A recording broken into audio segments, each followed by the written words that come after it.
இந்த இளையராஜாக்கு இல்லாத திமிரு வேறு யாருக்கு இருக்கும் அப்படின்னு சொல்கிறாங்க. வேறு யாரும் சொல்லியிருந்தா ஒத்துட்டுப்பீங்களா? கேட்குறோம், பிகாஸ் அதுக்கு தகுதியான மனுஷர். அதுக்கப்புறம் வந்து ஒரு சர்ச்சை வந்தது, ஒரு டிபேட். ஒரு பாட்டு வெட்டு ஆகணும்னு சொன்னால் மெட்டா இல்லை வரிகளா அப்படின்னு ஃபுல் டிபேட், வாக்விவாதங்கள். டிபேட் இருக்கணும், வாக்விவாதம் நடக்கணும், கருத்தை வச்சு நடக்கணும், அப்படியே தனி மத தாக்குதல் இருக்கக்கூடாது. அது என்னுடைய அன்பு. ஸோ இது பண்ணிகிட்டு இருக்காங்க. ஒரு 2 மாதம் ஆச்சு, 2 மாதம் ஆச்சு. அப்போ தான் இளையராஜா மீடியா கிட்டே வந்தாங்க. பண்ணிக்கும் போது சார் இந்த மாதிரி டிபேட் நடந்துட்டுருக்கேன்னு சொல்லும்போது, அப்படியா, அது எல்லாம் நமக்கு தெரியாது.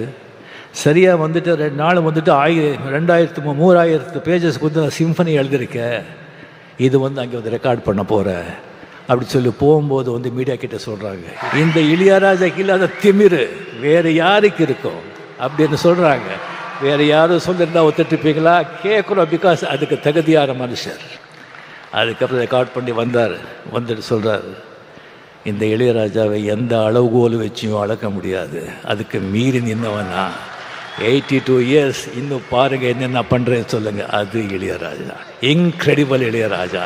Hats off the great maestro. Long live